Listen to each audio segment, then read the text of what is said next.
Hey guys, welcome back to my channel Digital Help Lady. তো সব friend ৰাতিপুৱা আপোনালোকৰ কাৰণে এটা ভাল খবৰ লৈ আহিছোঁ মই। তো সব ফ্ৰেণ্ড সকলো জল্পনা কল্পনাৰ মাজতে আপোনালোকৰ BTR টেট হৈছিলে এই টেটৰ যিবিলাক কেণ্ডিডেট পাছ কৰিছিলে সিহঁতৰ কাৰণে মানে এপ্লাই কাৰণে নটিফিকেশ্যন আহি গ'ল। তো কালিৰ পৰা এপ্লাই আৰম্ভ হ'ব 19 জানুৱাৰীৰ পৰা।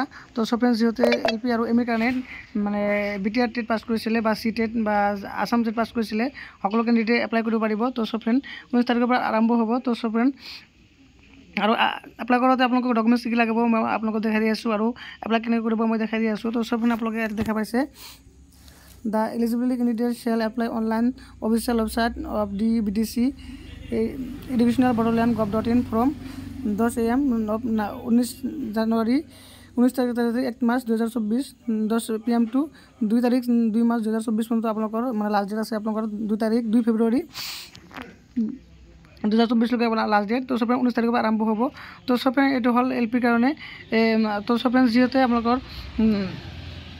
আসাম টেট নহ'লে বা C টেট বা আপোনালোকৰ মানে BTR টেট পাছ কৰিছিলে সিহঁতে এপ্লাই কৰিব পাৰিব। তো সব দেখা পাইছে ইয়াতে মানে extension qualification for experience higher secondary senior secondary or evaluation with 50% mark আপোনালোকৰ হায়াৰ ছেকেণ্ডাৰী 50% মাৰ্ক থাকিব লাগিব লগতে 5% marks secure in higher secondary senior secondary evaluation examination.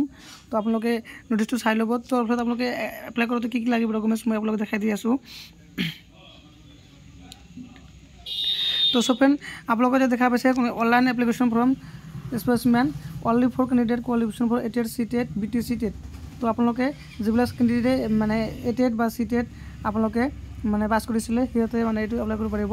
এটা এটা ডিক্লাৰেশ্যন ফৰ্ম আছে এই ফৰ্মটো আপোনালোকৰ ফিল আপ কৰিব লাগিব। দেখা পাইছে এতিয়া C টেট ৰোল নাম্বাৰ তাৰপিছত date of birth name of the candidate father name mother name address mobile number language language 2 আপোনালোকে দিব লাগিব জেণ্ডাৰ কাষ্ট তাৰপৰে কোৱালিফিকেশ্যন দিব লাগিব আপোনাৰ SLC মাৰ্ক দিব লাগিব টেট C টেট মাৰ্ক দিব লাগিব আৰু লগতে DLED মাৰ্ক দিব লাগিব। তাৰপিছত তলফালে দেখা পাইছে আপুনি স্ক্যান কৰিলে আপোনালোকে দেখা পাইছে ডকুমেণ্টছ আপোনালোক লাগিব পাছপোৰ্ট সাইজ ফটোগ্ৰাফি লাগিব SLC এডমিট কাৰ্ড লাগিব SLC মাৰ্কশ্বিট এণ্ড চাৰ্টিফিকেট লাগিব any other marksheet and certificate and higher secondary education লাগিব। তাৰপিছত 5 নম্বৰ কৈছে DLED marksheet honest year and 2 year and certificate. তাৰপিছত 6 নম্বৰ caste certificate SC ST OBC কাৰণে। তাৰপিছত document support of permanent resident of Assam. তাৰপিছত আপোনালোকৰ দেখা পাইছে certificate of ex servicemen issue by the director Sony welfare board. যিহেতু এক্স সাৰ্ভিচমেন আছিল সেইটোৰ কাৰণে এক্স সাৰ্ভিচমেনৰ হেৰি লাগিব আপোনালোকৰ চাৰ্টিফিকেট লাগিব। তাৰপিছত দেখা পাইছে 7 নম্বৰ BTC residential certificate from the concerned authority আপোনালোকৰ যি মানে BTC যিবিলাক মানুহ আছিল মানে আপোনালোকৰ BTC অঞ্চলৰ মানুহ হয় নহয় সেইটো একটা চাৰ্টিফিকেট লাগিব।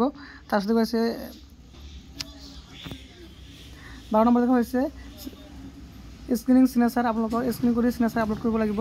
তো তাৰপিছত candidate should be continue with submit the online application as on the online application submit against as per application roll number TET C TET BTC TET examination they will not allow to submit the online application for second time.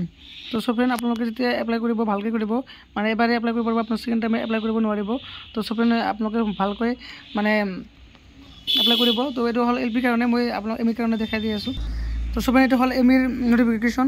তো সব আপোনালোকে ME চেম notification দিয়া আছে 19 তাৰিখৰ পৰা আৰম্ভ হ'ব আৰু লাষ্ট ডেট হ'ল 2 ফেব্ৰুৱাৰী 2024।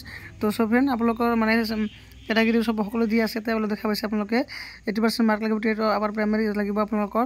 তো সব আপোনালোকৰ চেম মানে এডুকেশ্যন কোৱালিফিকেশ্যন লাগিব। তো তলফালে স্ক্যান কৰিলে আপোনালোকে দেখা পাইছে মানে এপ্লাই কাৰণে যিবিলাক ডকুমেণ্টছ মানে চেম লাগিব আপোনালোকৰ। তো সব আপোনালোকে যিবিলাকে BTR টেট বা নহয় টেট C টেট পাছ কৰিছিলে BTR অঞ্চলৰ বাসিন্দা সিহঁতে আপোনালোকৰ কালিৰ পৰা এপ্লাই কৰিব পাৰিব। তো সব এপ্লাই কৰোঁতে সাৱধানে এপ্লাই কৰিব যেন কোনো ধৰণৰ ভুল নহয় আৰু আপোনালোকে ডকুমেণ্টছবিলাক মানে ৰেডি কৰি ৰাখক। তো সব আজি ভিডিঅ'টো এইখিনিতে আশা কৰোঁ আপোনালোকৰ ভিডিঅ'টো ভাল লাগিছে।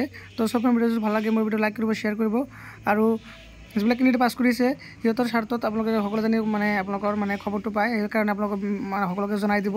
তো সব যদি ভিডিঅ'টো ভাল লাগে মোৰ ভিডিঅ' লাইক কৰিব শ্বেয়াৰ কৰিব আৰু সদায় নতুন ভিডিঅ' পাবলৈ মোৰ চেনেলটো ছাবস্ক্ৰাইব কৰি নাপাহৰিব। থেংক ইউ ফৰ ৱাচিং মাই ভিডিঅ'।